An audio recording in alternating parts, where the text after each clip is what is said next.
Presenting the classics of Sam P. Chaladurai. Sam P. Chaladurai அவர்களின் போதனை களஞ்சியத்திலிருந்து.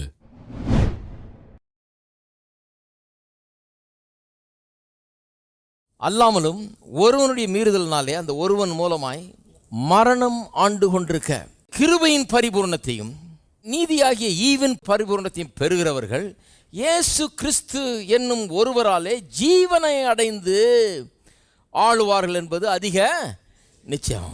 இந்த கஷ்டமான உலகத்திலே, துன்பம் நிறைந்த உலகத்திலே, கேடுகள் நிறைந்த உலகத்திலே, இதன் மத்தியில் நம்மளை வச்சு என்ன பண்ணுறாரு? எல்லாத்தையும் சரி பண்ணுறாரு. நீதான் ராஜா, எல்லாத்தையும் சரி பண்ணுங்கிறாரு.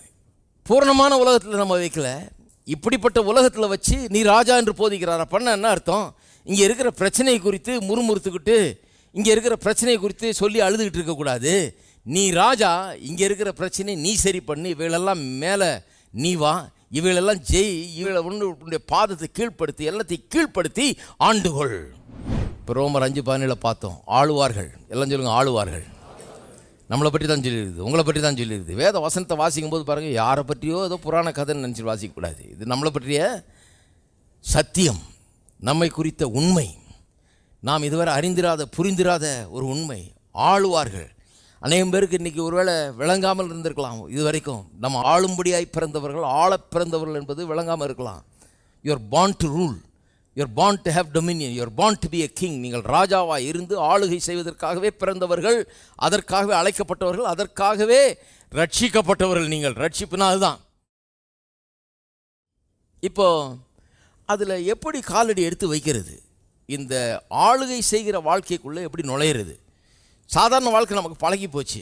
கஷ்டப்பட்டு நசுங்கி நசுக்க கீழே அப்படியே குனிஞ்சு கொடுத்து அவன் தட்டை நம்ம வாங்கிக்கிட்டு இப்படியே பழக்கப்பட்டுச்சு. பாருங்கள், இந்த லோ லைஃப், இந்த கீழ்த்தரமான வாழ்க்கையை பழக்கப்பட்டுக்கிட்டோம். தோல்வியிலே வாழ்ந்து, விரக்தியிலே வாழ்ந்து, இல்லாமையிலே வாழ்ந்து, பற்றாக்குறையிலே வாழ்ந்து, இப்படியே வாழ்ந்து ரொம்ப பழக்கப்பட்டாச்சு.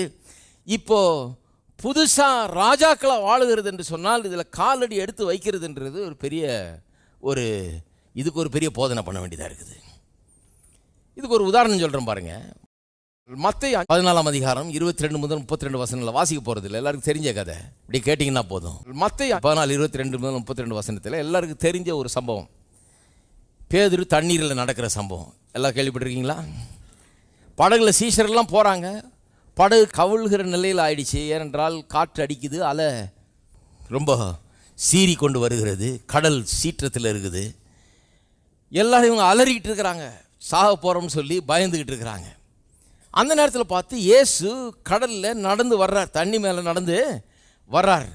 பேதுரு அவர் நடந்து வர்றதை பார்த்து, ஆண்டவரே இது நீராக இருந்தால் நானும் அங்கே வந்து நடக்கிறேன் என்கிறான். பாருங்கள், கடலில் நடக்கிறது கஷ்டம் கிடையாது. சிலர் முழிக்கிறாங்க, என்ன அது கஷ்டம் இல்லைன்றாரு. சரி, நீங்கள் ரொம்ப கஷ்டப்பட்டு நடந்துருவீங்களா? நடக்கவே முடியாதுங்க கடலில்.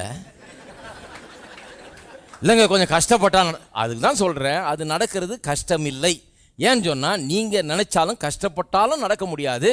ஆண்டவருடைய கிருபை இருந்தால் தான் அதில் நடக்க முடியும். ஆண்டவர் நடத்தினா தான் அதில் நடக்க முடியும். அதனால் நான் கஷ்டப்பட்டு கடலில் நடந்தேன்னு யாரும் வந்து சொல்லி கேள்விப்பட்டிருக்கவே மாட்டீங்க. நீங்கள் இன்றைக்கி ஸ்விம்மிங் பூல் போனேன், ரொம்ப கஷ்டப்பட்டு மொல்லமாக கால் எடுத்து வச்சு, இல்லை நீங்கள் மொல்லமாக எடுத்து வச்சாலும் உள்ளே போவீங்க, வேகமாக எடுத்து வச்சாலும் உள்ளே தான் போவீங்க. கஷ்டப்பட்டு ஒன்றும் நடக்க முடியாது. அப்போ நடக்கிறது, தண்ணியில் நடக்கிறது ஒரு கஷ்டம் இல்லை. என்னை பொறுத்த வரைக்கும் தண்ணியில் நடக்கிறது கடவுளுடைய செயல். அது அற்புதமான செயல். யாரும் நடக்க முடியாது. நான் நடந்தேன்னு சொன்னால் அது கடவுள் செய்கிற ஒரு பெரிய அற்புதம், எனக்கு அவர் செய்கிற ஒரு பெரிய அற்புதம். அப்போ அற்புதம்னு சொன்னால் அதுக்கு அதை பற்றி நான் ஏன் கவலைப்படணும்? அற்புதம் நடக்கும், அதை பற்றி நான் ஒன்று கவலைப்பட வேண்டியது கிடையாது, அதுக்காக நான் கஷ்டப்பட வேண்டியது கிடையாது. இதில் எது கஷ்டம்னா, கடலில் நடக்கிறது பிரச்சனை இல்லை, தண்ணியில் நடக்கிறது பிரச்சனை இல்லை, இந்த போட்லேருந்து வெளியே இறங்குறது பாருங்க, ஹலோ, அதுதான் ரொம்ப கஷ்டம். அதுதான் பாயிண்ட்டுக்கு வரேன். இப்போது கடலில் நடந்தது ஒரு கஷ்டமே கிடையாது, போட்லேருந்து வெளியே இறங்குறது தான் கஷ்டம். எல்லோரும் போட்டில் தான் இருக்கிறோம். வீட்டில் மனைவி, பிள்ளைகள், அம்மா, அப்பா, மாமியார் எல்லாம் இருக்கிறாங்க. இது ஒரு போட்டு. 12 பேர் போட்டில் இருந்த மாதிரி நீங்களும் ஒரு போட்டில் தான் இருக்கிறீங்க. அந்த போட்டில் பாருங்கள், நீங்கள் என்றைக்காவது ஒரு நாள் உங்களுக்கு ஞானோதயம் வந்து, அட என்ன இந்த போட்டிலேயே உட்காந்து பயந்து பயந்து சாகிறோமே, எத்தனை நாள் தான் அழுதுட்டு இருக்கிறது, பயந்துகிட்டு இருக்கிறது, எத்தனை நாள் தான் நடுங்கிட்டு இருக்கிறது இந்த காற்றையும் கடலையும் பார்த்து. அவர் நடக்கிறாரே, கூட இறங்கி நடந்துருவோம். அவர் நடக்கிறாருன்னா நான் நடக்க முடியாதா? அப்படி ஒரு எண்ணம் வந்ததுன்னா அவ்வளவு பேரை மாமியார், மாமா, அப்பா, அண்ணன், தம்பி, அக்கா, தங்கச்சி எல்லாம் சேர்ந்து கையை பிடிச்சி இழுப்பாங்க. இறங்கிடாத, டேஞ்சர் அது. காற்றை பாரு, கடலை பாரு, தண்ணியை பாரு, அதை பாரு, இதை பாரு, யோசிச்சு பாரு, அறிவு இருக்குதா, வீட்டில் சொல்லிட்டு வந்துட்டியா, என்ன உனக்கு பைத்தியமா, எல்லாம் கேட்பாங்க பாருங்க. ஏன்னா விட மாட்டாங்க. இந்த போட்டு ரொம்ப பொல்லாத போட்டு, குடும்பம் ரொம்ப அருமையான ஒரு காரியம். ஆனால் சில நேரத்தில் இந்த குடும்பத்தாலேயே நம்ம ஒரு அடி எடுத்து வைக்க முடியாமல் போயிடுது பாருங்க. ஏனென்றால் இதில் பின்னால் பிடிச்சி இழுக்கிறதுக்கு 1000 பேர் இருக்கிறாங்க. நம்ம ஒரு ஸ்டெப் எடுத்து வச்சு ஒரு புதுவிதமான வாழ்க்கைக்குள்ள நுழையலான்னு பார்த்தா அதுக்கு கொஞ்சம் கூட இடம் கொடுக்காத ஆட்கள் தான் அங்கே இருப்பாங்க. 12 பேர் இருந்தாங்க போட்டில். இந்த ஒருத்தனுக்கு தான் யோசனை வருது இறங்கி நடக்கலான்னு. 11 பேர் என்ன பண்ணிட்டு இருந்தான்றீங்க? இந்த பாரு பேதுரு, அறிவு இல்லாமல் எல்லாம் பண்ணாத. யாராவது தண்ணியில் நடந்திருக்காங்களா இதுவரை? யாராவது நடந்து நீ கேள்விப்பட்டிருக்கிறியா? அவர் நடக்கிறாருன்னா விடுப்பா, அவர் நடந்துட்டு போட்டோம். உனக்கு என்ன பைத்தியமாக பிடிச்சிருக்கு? நீயும் போய் முழுகணுமா அதில்? ஒன்னால் நடக்க முடியுமா? ஒன்னால் அதெல்லாம் முடியாது. நீ என்ன, நீ ஒரு சாதாரண ஒரு ஆள், நீ நடக்க முடியுமா? இப்படி சொல்கிறதுக்கு தான் ஆட்கள் இருப்பாங்க. ஸோ குடும்பம்னு எடுத்துக்கிட்டிங்கன்னா அது ஒரு போட்டு மாதிரி. இதில் நீங்கள் ஒரு ஸ்டெப்பு எடுத்து வச்சு, நான் இனிமேல் ராஜாவை போல வாழப்போகிறேன், ராஜாவை போல எண்ண போகிறேன், ராஜாவை போல சிந்தனை உள்ளவனாக இருக்க போகிறேன், ராஜாவை போல மனப்பான்மை உடையவனாக இருக்க போகிறேன், அப்படி நான் வாழ போகிறேன்னு தீர்மானம் பண்ணிங்கன்னா உங்களை போட்டு அமுக்கிறதுக்குன்னே ஒரு கூட்டம் இருக்குதாங்க. சரி, குடும்பம் அப்படின்னா சபை, அது ஒரு போட்டு. அது இன்னும் பயங்கரமான போட்டு. அது சபை. அந்த போட்டில் போய் சில இடத்துல மாட்டினீங்கன்னா, சில போட்டில் ஏறினீங்கன்னா, இந்த 12 பேராவது சும்மா இருந்தான் அவன் இறங்கும்போது. உங்களை இறங்கவே விட மாட்டான், கையை காலை கட்டி போடுற ஆளுங்கள்லாம் இருக்காங்க. சபைகள் சில நேரத்தில் அப்படி ஆகிடுது பாருங்க. அவங்க உங்களுடைய விசுவாச அடியை நீங்கள் எடுத்து வைக்கிறதுக்கு உதவுற ஆட்கள் இல்லை. எடுத்து வைக்காத, ஏன் வைக்கிற நீ? யாராவது அப்படி பண்ணாங்களா? நீ ஏன் அப்படி பண்ணுற? நீ ஏன் புதுசாக அப்படி பண்ணுற? அப்படி சொல்கிறதுக்கு தான் ஆள் இருக்கிறாங்க. எனக்கு கூட நிறைய பேர் சொன்னாங்க, ஆல்ரெடி எடுத்து வச்சிடாத, டேஞ்சர் அது. ஐயோ, நான் சொல்கிறது கேளு, எனக்கு ரொம்ப அனுபவம் இருக்குது, நான் சொல்கிறது கேளு, நான் இது வரைக்கும் இறங்கினதே இல்லைப்பா, நீ இறங்க போறியா? சபை, போதகர்லேருந்து மக்கள் வரைக்கும் எல்லாம் சேர்ந்து இந்த இறங்குற ஒரு ஆளை உண்டு இல்லைன்னு ஆக்கிடுவாங்க. இறங்க விடாமல் பண்ணி விட்டுருவாங்க. இருக்கீங்களா? ஹலோ, விளங்குதுன்னு நினைக்கிறேன். எல்லாம் அப்படிப்பட்ட ஒரு போட்டில் தான் இருக்கிறோம். இந்த சமுதாயமே ஒரு போட்டு மாதிரி தான். நம்முடைய நண்பர்கள், நம்முடைய சுற்றுப்புறம் எல்லாமே அப்படி தான். நம்ம ஒரு அட்வென்ச்சரஸாக இதில் இது இறங்க போனால், விசுவாசத்தில் ஒரு காரியத்தை செய்ய போனால், எல்லாம் நீ செய்யாத, உனக்கு வேணாம், இது என்னத்துக்கு டேஞ்சரு, இது வேணாம், அப்படி தான் சொல்கிறதுக்கு ஆள் இருக்காங்களோ இல்லையே. அவங்க சரி இறங்கலான்னு சொல்கிறதுக்கு ஆள் கிடையாது பாருங்கள். அப்போ பாருங்கள், இறங்கிறது தான் ரொம்ப கஷ்டம். இறங்கி நீங்கள் யாருன்னு நீங்கள் உங்களை கண்டுபிடிக்கிறதுக்கு அவங்க விடவே மாட்டாங்க. உங்களை பற்றி ஒரு டிஸ்கவரி, நீங்கள் யாருன்னு உங்களை கண்டுபிடிச்சிக்கிறதுக்கு, ஒரு புதிய டிஸ்கவரி அடையிறதுக்கு அவங்க விடவே மாட்டாங்க. நிறைய பாருங்கள், நம்முடைய வாழ்க்கையில் இந்த சின்ன புத்தி உள்ள ஆட்களோட தான் நம்ம பழக வேண்டியதாக இருக்குது. அதனால தான் கொஞ்சம் ஜாக்கிரதையாக இருக்கணும் பழகும்போது. ஏன் ஜாக்கிரதையாக இருக்கணும்னா, அவங்க சின்ன புத்தி மாதிரி நம்ம சின்ன புத்தியும் மாறிடும். நம்ம என்ன பண்ணணும், வேத வசனத்தை அடிப்படையில் நம்முடைய புத்தியை விரிவாக்கிக்கிட்டு, அகலமாக்கிக்கிட்டு, விசாலமாக்கிக்கிட்டே போகணும். அவங்க சின்ன புத்தி உள்ளவர்களாக இருந்தால் அவர்கள் நம்முடைய பாதையை பின்பற்றி வரும்படி செய்யணுமே ஒழிய நாமும் சின்ன புத்தி உள்ளவர்களாக மாறிவிடக்கூடாது. இந்த உலகத்தில் வாழ்கிறது பாருங்கள், ஒரு டெலிகேட் பேலன்ஸ். அது வீட்டில் வாழ்கிறதுன்றது அது ரொம்ப முக்கியமான ஒரு காரியம். எல்லாரோடையும் சேர்ந்துக்கிட்டு அவன் பேசுகிற பேச கேட்டுக்கிட்டு அவங்க எங்கள் மாமியார் சொன்னாங்க, ஒருத்தவன் சொல்கிறான் பாருங்கள், இப்போ இங்கே படித்த பையன் ஒருத்தன் ஊழியத்துக்கு போகிறேன், எங்கள் மாமியார் சொல்கிறாங்க நீ இங்கேயே வந்துருப்பான்றாங்க. சரி போ, உங்கள் மாமியார் பேச்சை கேட்டு போனேன். எதுக்கு ஊழியத்துக்கு வந்த? உங்கள் மாமியார் சொன்னாங்க நீங்கள் சொல்லிட்டு இருக்கு. உனக்கு என்ன வேணும்? கடவுள் உனக்கு என்ன சொன்னார்? உன்னை எங்கே போக சொல்கிறாரு? உனக்கு ஒரு புத்தியே கிடையாதா? இல்லைங்க, நான் இங்கே தான் போகணுன்னு நினைக்கிறேங்க, நல்லா ஜெபம் பண்ணுங்க, ஆனால் எங்கள் மாமியார் இப்படி சொல்கிறாங்க. அப்போ போ. ஏன்னா கடவுளோட மாமியார் தான் இப்போ ரொம்ப முக்கியமாக இருக்குது. இல்லை உங்களுக்கு தெரியாதுங்க, அதெல்லாம் விரோதிச்சுட்டு ஒன்றும் பண்ண முடியாதுங்க. எல்லாம் நல்லா போதிச்சு வச்சுருக்கிறாங்க. போட்லேருந்து இறங்கிடாத, இறங்கி எங்கேயா போய் என்னமோ ஆகிட போகுது, வேணாம் ஒன்றும் பண்ணாத, பேசாமல் எத்தனையோ பேர் பாருங்கள், இப்படிலாம் ஊழியத்துக்கெல்லாம் வர்ற ஆளுங்கள்லாம் எத்தனையோ பேர் இப்படிப்பட்ட பேச்செல்லாம் கேட்டு ஒன்றும் இல்லாமல் போனவங்களாம் எனக்கு தெரியும். யார் யார் பேச்சையை கேட்டுக்கிட்டு அதை செஞ்சுட்டு கடைசியில் அவங்க வாழ்க்கையே ஒன்றும் இல்லாமல் போனது எனக்கு தெரியும். ஏன்னா எப்போ இறங்கணுமோ, எப்போ அந்த வாய்ப்பு, எப்போ அவங்களுக்குள்ள ஒரு வெளிப்பாடு வந்து நான் இதை செய்யணும்னு வந்தது, அந்த இடத்துல இறங்காமல் விட்டுட்டா அதுக்கப்புறம் செய்கிறது ரொம்ப கஷ்டம். பாருங்கள், இதில் பாருங்கள், ஆண்டவரோடு நம்ம நெருக்கத்தில் வாழும்போது, ஆண்டவரோடு ஐக்கியம் கொள்ளும்போது, இயேசுவோடு வாழுகிற வாழ்க்கைங்கிறது ரொம்ப விசேஷமான ஒரு வாழ்க்கை. It's a powerful life. It energises you. அது ஒரு சக்தியை உங்களுக்குள்ள கொடுக்குறது, சும்மா கிடையாது. இயேசுவோட ஐக்கியம் கொள்றதுன்னா ஒரு சாதாரண ஒரு காரியம் கிடையாது. பாருங்கள், இயேசு வந்து பேதுருவை பார்த்து வா நீ இறங்கி வா அப்படின்னு சொல்லவே இல்லை.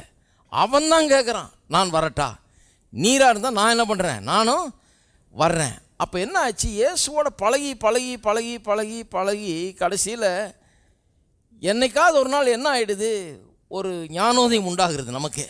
அட நம்ம என்ன இவ்வளோ சாதாரண ஒரு வாழ்க்கையை வாழ்ந்துக்கிட்டு இருக்கிறோம், நம்ம என்ன ஒரு ஒன்றுத்துக்கு உதவாத தோல்வியின் வாழ்க்கையை வாழ்ந்துட்டுருக்கோம், பயந்து பயந்து வாழ்ந்துட்டு இருக்கிறோம், அழுது அழுது வாழ்ந்துட்டு இருக்கிறோம், குறைவிலேயே வாழ்ந்துட்டு இருக்கிறோம். நம்ம ஒரு அடி எடுத்து வைப்போம், அவரை போல இருப்போம், அவரை போல மாறுவோம், அவரை போல தைரியமாக இறங்குவோம் அப்படிங்கிற ஒரு யோசனை வராமல் இருக்காது. இயேசுவோடு பழக ஆரம்பித்தா, இயேசுவோடு ஐக்கியம் கொள்ள ஆரம்பித்தா அப்படிப்பட்ட யோசனை வராமல் இருக்காது. இப்போ படகுல இருக்கவங்கெல்லாம் அவிசுவாசத்தை தான் பேசுவாங்க. எவ்வளோ சீதோஷ நிலையில் மோசமாக இருக்குது, காற்று எப்படி அடிக்குது, அது எப்படி இருக்குது எல்லாம் பேசுவாங்க. ஆனால் அப்படி பேசிகிட்டு இருக்கவங்க மத்தியில் ஒரு ஆள் வந்து பாருங்கள் ஃபயர்டப்பாக இருக்கிறார். அவருக்குள்ளே என்னமோ ஆயிடுச்சு. அவன் வந்து இயேசுவோட பழகி பழகி பழகி திடீர்னு ஒரு ஞானோதயம் அவனுக்கு ஒரு வெளிப்பாடு, அவனுக்கு ஒரு அறிவு வந்திருக்கு. என்ன அறிவு? கடைசியாக இவனுக்கு அந்த பாயிண்ட்டு உள்ளே நுழைய ஆரம்பிச்சிருச்சு பாருங்கள். அவன் பார்க்குறான், நானும் ஸ்டெப் அவுட் பண்ணலாம், அவரை போல் நானும் நடக்கலாம். இந்த கும்பலில் உட்காந்துட்டு பயந்துட்டு இருக்கிறதுக்கு பதிலாக அவரை போல் நானும் காற்றையும் கடலையும் அதட்டலாம், நான் அந்த பயப்படுத்துகிற அந்த சூழ்நிலையின் மேலே நான் நடக்கலாம் என்கிற ஒரு உணர்வு அவனுக்கு உண்டாகிவிட்டது. அது என்னைக்காவது ஒரு நாள் உண்டாகி தான் ஆகணும். பாருங்கள், இயேசுவோடு கூட ஐக்கியத்தில் வாழும்போது கிறிஸ்தவ வாழ்க்கைங்கிறது ஏதோ கோயிலுக்கு போனோம், வந்தோம், 2 அதிகாரம் வாசித்தோம், ஒரு காணிக்கையை கொடுத்தோம், பிரசங்கம் கேட்டோம் கிடையாது. அப்படி கிடையாது. இது தேவனோடு கூட உள்ள ஒரு ஐக்கியம், பரிசுத்த ஆவியானவரோடு ஐக்கியம் கொள்வது, இயேசுவோடு ஐக்கியம் கொள்வது. அந்த ஐக்கியம் வந்து நம்ம எனர்ஜைஸ் பண்ணுகிறது, நம்மை புத்துணர்ச்சி ஊட்டுகிறது, நம்பிக்கையற்ற நமக்கு நம்பிக்கையை கொடுக்கிறது, நம்மை தூக்குகிறது, நம்முடைய எண்ணங்களை உயர்த்துகிறது. அதெல்லாம் உயர்த்தல தூக்கல ஒன்றும் பண்ணலன்னா அப்போ நீங்கள் வேற ஏதோடு ஐக்கியம் கொண்டுட்டு இருக்கிறீங்கன்னு அர்த்தம். அவரோடு கூட கொண்டிருக்கிற ஐக்கியம் வந்து நீங்கள் இருக்கிற நிலையிலிருந்து அடுத்த நிலைக்கு போகும்படியாக, இன்னும் மேலே போகும்படியாக உங்களை உந்தி தள்ளுகிறது. இருக்கீங்களா? கண்டிப்பாக தள்ளும், அது உந்தி தள்ளும். அப்போ பேதுரு அங்கே உட்காந்துட்டு என்ன யோசிச்சுட்டு இருக்கிறான், எப்படி இந்த ஞானோதயம், எப்படி திடீர்னு அவனுக்கு மனசில் இப்படி தோணுச்சு? நான் சொல்கிறேன், அவன் யோசிக்கிறான். 5 அப்பம் 2 மீன் எடுத்து 5000 ஆண்கள் அப்படின்னா ஒரு 20,000 பேர் கிட்டத்தட்ட சாப்பிட்டாங்க. 5 அப்பம் 2 மீன் தான். ஒருவேளை அது மாதிரி எனக்கு இன்றைக்கி நடக்கலாம் அல்லவா? பயந்து பயந்து ஏன் சாகணும்? நான் அன்றைக்கும் பாயிண்ட்டே மிஸ் பண்ணிட்டேன். இதை வச்சு எத்தனை பேருக்கு எப்படி வாங்க முடியும்? அதெல்லாம் முடியாது, சாப்பாடு கொடுக்க முடியாதுன்னு நானும் எல்லா கும்பலோடையும் சேர்ந்துட்டு சொல்லிக்கிட்டு அன்றைக்கி ஏமாந்து போயிட்டேன். கடைசியில் அவர் பார்த்தா பெரிய அற்புதத்தை செஞ்சார். இன்றைக்காவது நான் தைரியமாக ஒரு ஸ்டெப்பு எடுத்து வைக்கிறேன். இன்றைக்கி நான் விசுவாசிக்க ஆரம்பிக்கிறேன். ஒருவேளை அன்றைக்கி செஞ்ச மாதிரி எனக்கு இன்றைக்கி அவர் செய்யலாம் அல்லவா? நிறைய பேர் பாருங்கள், பைபிளில் நடக்கிற இந்த அற்புதங்கள் எல்லாம் ஏதோ ஒரு சண்டே ஸ்கூல் கதை மாதிரி தான் யூஸ் பண்ணுறாங்க. சண்டே ஸ்கூலில் சொல்கிறதோட சரி, இது தங்களுக்கு நடக்கும்னு யூஸ் பண்ணுறது கிடையாது. தங்க வாழ்க்கையில் நடக்கலாம் அல்லவா? ஹலோ, 5 அப்பம் 2 மீன் ஆயிரக்கணக்கான பேர் சாப்பிட்ற அளவுக்கு வந்தது. இது நம்ம வீட்டில் நடக்கலாம் அல்லவா? அப்படி யோசிக்கிறது இல்லை. ஏன்னா இந்த பிசாசானவன் இந்த லோ லைஃப்பை வாழ்ந்து வாழ்ந்து நமக்கு பழக்கப்படுத்தி விட்டான். இப்படியே கடை 5 வந்து 10 துண்டா போடு, அந்த 10 20 துண்டா போடு, கால் கொஞ்சம் கொஞ்சம் சாப்பிட்டு அரை வயிற்ற கழுவிட்டு போ அப்படின்றத நல்லா பழக்கி விட்டான் பாருங்க. நல்ல ட்ரைனிங் கொடுத்துட்டான். ஸ்தோத்திரம் பண்ணி சாப்பிடு போ அப்படின்னு நல்லா பழக்கி விட்டான். இது வந்து பெருகும், என் வயிறு நிரம்பும், இது மற்றவர்களுக்கும் போய் சேரும், எல்லாரும் சாப்பிட்டு திருப்தி அடைந்து 12 கூட மீறும் அப்படிலாம் யோசிக்கிறதே கிடையாது. நம்ம வீட்டில் இந்த அற்புதம் நடக்கும், என்னுடைய வாழ்க்கையில் நடக்கும்ங்கிறத நாம் எண்ணி பார்க்கிறது கிடையாது பாருங்க. ஆனால் நான் சொல்லுகிறேன், இயேசு கிறிஸ்து நேற்றும் இன்றும் என்றும் மாறாதவராக இருக்கிறார். ஏன் விசுவாசிக்க கூடாதுன்றேன்? பேதுரு தான் யோசித்து பார்க்குறான், ஒருவேளை நமக்கு எப்படி நடக்கலாம் இல்லையா? பயந்து செத்துக்கிட்டு இருக்கிறமே, ஒருவேளை நான் இந்த தண்ணி மேலேயே நடந்துருவேன், ஒருவேளை இந்த தண்ணியே எட்டி உதைக்கிற ஆளாயிடுவேன். நான் எதுக்கு பயந்தனோ அதையே காலில் போட்டு மிதிக்கிறவனாக, அதை கீழ்ப்படுத்துகிறவனாக, அதை ஆண்டு கொள்கிறவனாக நான் மாறிடலாம் இல்லையா? எதுக்கு பயந்து சாக வேண்டும்? இன்னைக்கு என் வாழ்க்கையில் ஒரு பெரிய மாற்றத்தை நான் காண்றேன்னு யோசிக்க ஆரம்பிச்சிட்டான். யோசித்திருப்பான், காலி படகை வச்சுக்கிட்டு வலையை கழுவிட்டு இருந்தோம், இயேசு வந்தார், அந்த படகுலேருந்து பிரசங்கம் பண்ணிட்டு கடைசியில் வலையை எங்கே போடுனாரு. கொஞ்சம் கூட நம்பலை நான் மீன் கிடைக்கும்னு. கடைசியில் பார்த்தா படகு அமிழத்தக்கதாக, வலை கிழியத்தக்கதாக, இன்னொரு படகையும் கூட்டு 2 படகும் அமிழ்ந்து வலை கிழியத்தக்கதாக மீன்கள் கிடைத்தது. ஏன் இன்னைக்கு ஒருவேளை நம்ம வாழ்க்கையில் அப்படி நடக்கலாம் இல்லையா? வெறுமையை நிறைவாய் மாற்றி தந்தாரே, இல்லாமையை பற்றாக்குறையை செழிப்பாக அன்றைக்கு மாற்றி கொடுத்தாரே, ஒருவேளை இன்றைக்கு என்னுடைய பயத்தை போக்கி எனக்கு வெற்றி சிறக்க பண்ணலாம் அல்லவா? நான் இந்த தண்ணியை பார்த்து, இந்த காற்றை பார்த்து, இந்த கடலை பார்த்து பயந்து அழுதுகிட்டு இருக்கிறது நிறுத்தி இதன் மேலே ஒரு வெற்றி வீரனா நான் போகலாம் அல்லவா? வீட்டுக்கு இன்னைக்கு மாறினவனா போகலாம் அல்லவா? ஏன் முடியாது? ஹலோ. ஆனால் பாருங்கள், நம்ம யோசிக்கிறது இல்லை அப்படி. ஏன்னா பிசாசு நம்மளை என்ன பண்ணிட்டான், நல்ல ட்ரைனிங் கொடுத்து வச்சுருக்கிறான். மற்றபடி யோசிக்கிறதுக்கு ரொம்ப தாராளமாக வருது பாருங்கள். அது ரொம்ப ஈஸியாக வருது. இருக்கிறத வச்சு நம்ம அட்ஜஸ்ட் பண்ணி, இந்த அரை வைத்த கழுவி அண்ட ஒரு குடிசை அரை வைத்த கஞ்சின்னு இருப்போம். ஆண்டவன் விட்ட வழி இதுதான். இதில் நல்லா ட்ரைனிங் கொடுத்துருக்கான் பாருங்கள். இதில் நம்ம ஊரில் சாம்பியன்ஸாக இருக்கிறோம் எல்லாம். இதில் வீரர்கள். நம்ம சொல்ல ஈர துணியை கட்டிக்கிட்டு நான் படுத்துட்டு இருந்தேன் நாங்கள். அதுக்கெல்லாம் ரெடி. அதை பெருமையாக கூட சொல்லிக்கிறாங்க பாருங்கள்.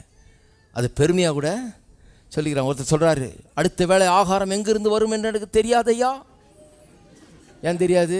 என்னுடைய தேவன் நம்முடைய குறைகள் எல்லாம் தம்முடைய மகிமையின் ஐஸ்வர்யத்திலிருந்து சந்திப்பார்னு எழுதியிருக்குதே, அது வேறையா? சாப்பாடு சொல்கிறேன் நான், அதைத்தான் நான் சொல்கிறேன். எனக்கு சாப்பாடு எங்கேருந்து வரும்னு தெரியும். அங்கேருந்து வரும் அவர்கிட்டேருந்து. அது எப்படியும் வந்துடும். எந்த பஞ்சம் இருந்தாலும் எனக்கு வந்துடும். கண்டிப்பாக அது எனக்கு வரும். நான் பட்டினி கிடப்பதில்லை.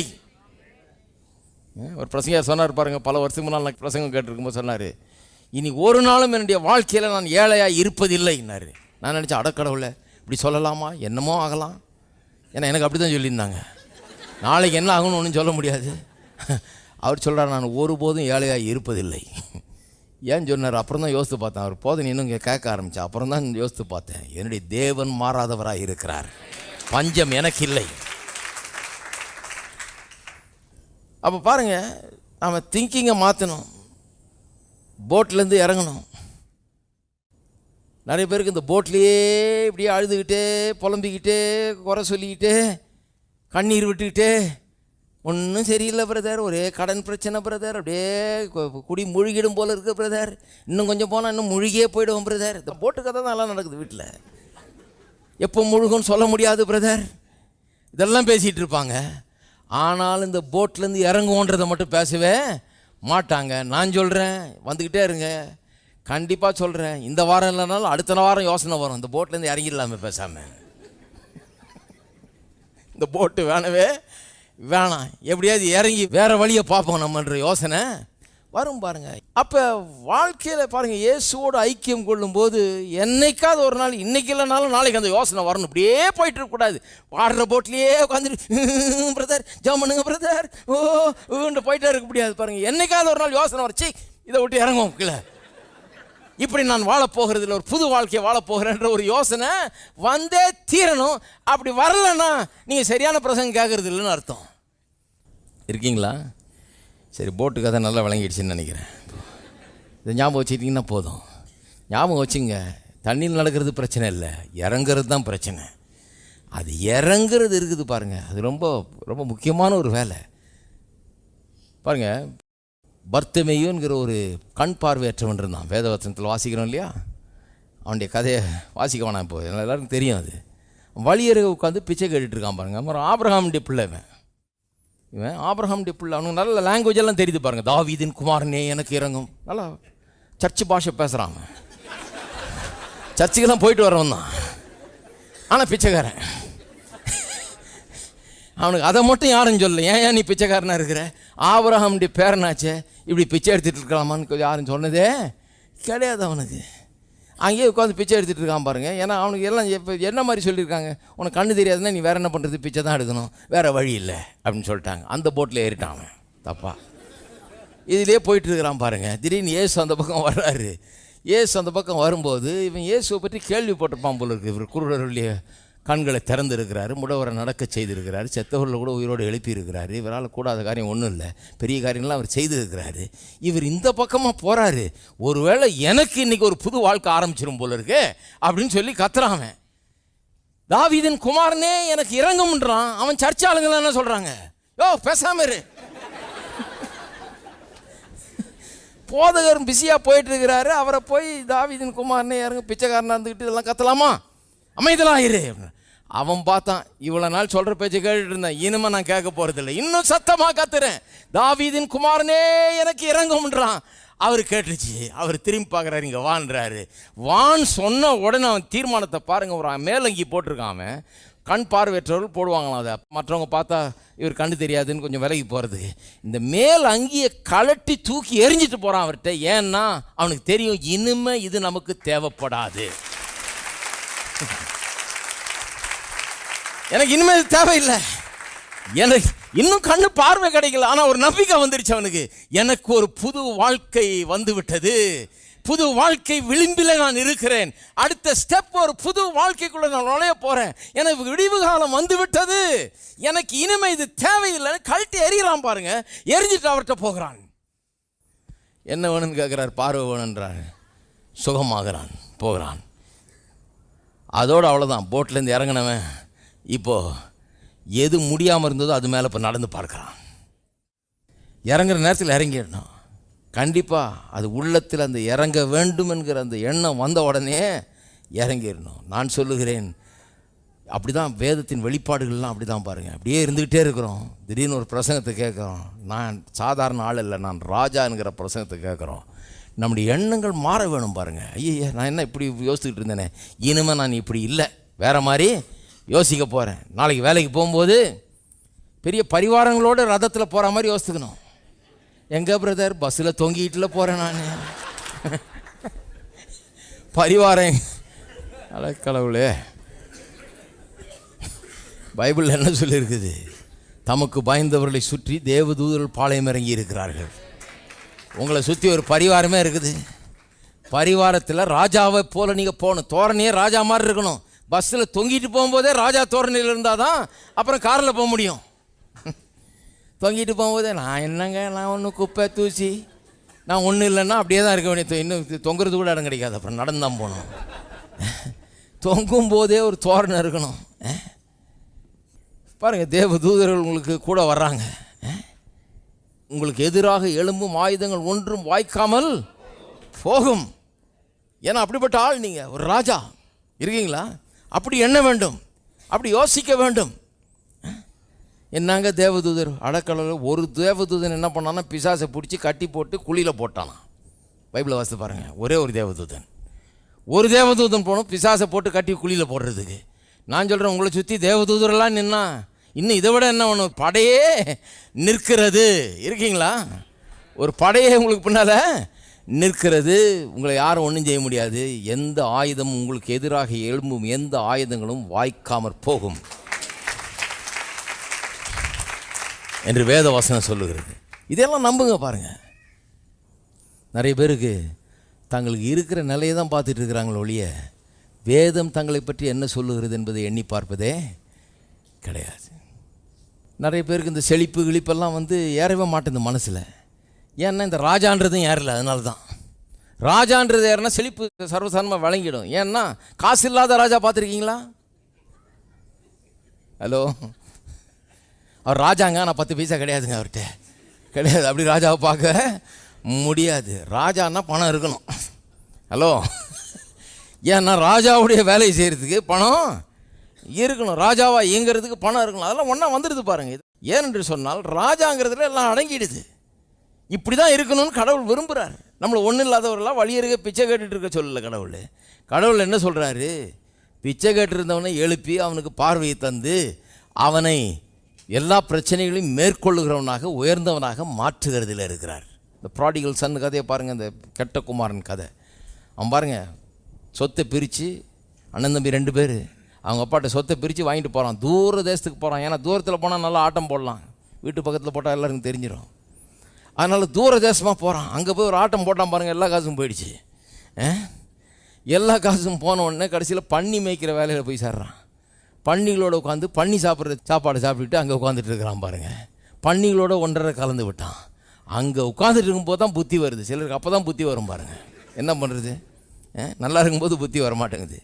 அங்கே போய் பன்னியோடு உட்காந்துட்டு இருக்கும்போது தான், ஐயோ எங்கள் அப்பா வீட்டில் வேலைக்காரர்களே நல்லா இருக்கிறாங்க என்னை விட, நான் ஏன் இப்படி இருக்கணும்? எங்கள் அப்பா எவ்வளோ பெரிய செல்வந்தன், வேலைக்காரர்களே என்னை விட நல்லா இருக்கிறாங்களே, எங்கள் அப்பாட்ட போய் நான் குமாரனாக இருக்க தகுதியே கிடையாது, வேலைக்காரனாவது சேர்ந்துக்கிறேன்னு சொல்லி நான் மன்னிப்பு கேட்டு போய் சேர்ந்துக்கலான் இருக்கிறேன்னு சொல்லி புத்தி மாறி மனம் திரும்பி வீட்டுக்கு வரான் பாருங்கள். வீட்டுக்கு வந்தால் அவன் எதிர்பார்த்தது என்ன? ஒரு வேலைக்காரனாவது சேர்த்துக்குவார் அப்படின்னு. உடனே அவங்க அப்பா பார்த்து ஓரமாக உட்காரு, கஞ்சி ஊற்ற சொல்கிறேன்னு சொல்லலை. அவர் என்ன சொன்னார்?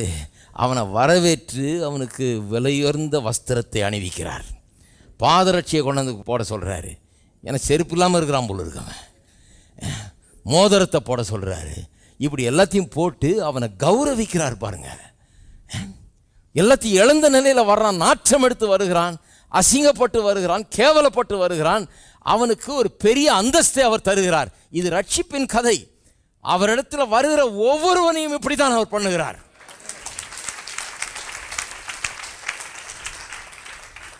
நீங்கள் ஒரு நல்ல பிஸ்னஸ் பண்ணிட்டு இருந்தீங்கன்னா உங்கள் பிள்ளைக்கு ஒரு பிஸ்னஸ் ஆரம்பித்து அவனை மேனேஜிங் டைரக்டரை உட்கார வச்சு அழகு பார்க்குறதுக்கு உங்களுக்கு பிடிக்கலையா? நான் சொல்லுகிறேன், பிதாவாகிய தேவன் அதை காட்டிலும் 1000 மடங்கு நல்லவர். அவர் ராஜாதி ராஜா, கர்த்தாதி கர்த்தா. அவர் உங்களை ராஜாவாக்கி அழகு பார்க்கறதுல தான் அவர் இருக்கிறாரு. இருக்கீங்களா? உங்களை மட்டம் தட்டி கீழே வச்சிட்டு இருக்கிறது இல்லை, உங்களை தூக்கி உயர்த்தி ஆளாக்கி ராஜாக்களாக்கி அவர் நீங்கள் அதிகாரம் செலுத்துவதை வேடிக்கை பார்க்கணுன்றார். அதனால தான் மோசேட்ட சொல்கிறாரு, நீ போ பார்வோன் இடத்துல. அவன் தான் சூப்பர் பவர். அந்த காலத்தில் எகிப்து தான் சூப்பர் பவர். அவன்கிட்ட சொல்கிறார், நீ போ அந்த ராஜாட்ட போய் பேசு, அவன் தான் நம்பர் 1 சூப்பர் பவர். ஆனால் அவனுக்கு உன்னை தேவனாக்கி வச்சிருக்கிறேன் நான். அவன் ஒன்றும் இல்லை, சும்மா அவன் ராஜான் தான் பேர். ஆனால் நீ சொல்கிறது தான் நடக்கும். அங்கே நீ சொன்ன வாதை உண்டாகும், நீ சொன்ன தேசமே ஆடும், நீ சொல்கிற காரியம் நடக்கும். அவன் சொல்கிறது நடக்காது, நீ சொல்கிறது தான் நடக்குங்கிறாரு. ஹலோ, இவன் சொல்கிறான், ஐயோ எனக்கு வாய் வராது, பேச்சு வராது, எனக்கு அது வராது, இது வராது, அவன் ஜனங்களே என்ன நம்ம பண்ணுறாங்க, அவன் எப்படி நம்புவான், இந்த கதெல்லாம் வேணான்றாரு. போ, அவனை ஆளாக்கி அழகு பார்க்குறாரு பாருங்க கர்த்தர். அவனுக்கு உன்னை கடவுளாக்குறேன், அந்த ராஜாக்கு நீ கடவுள் மாதிரி. கர்த்தர் உட்காந்து பார்த்து பெருமைப்படுறாரு. அவன் நீ சொல்லு நடக்கும், நீ கோலை தூக்கி வீசு அது ஆகும், கோலை நீட்டு உனக்கு ஆகும், கையை நீட்டு ஆகும் அப்படிங்கிறாரு. எத்தனை பேர் இருக்கிறீங்க கர்த்தர் உங்களை அப்படி செய்யணும்னு விரும்புகிறாருன்னு சொல்லி?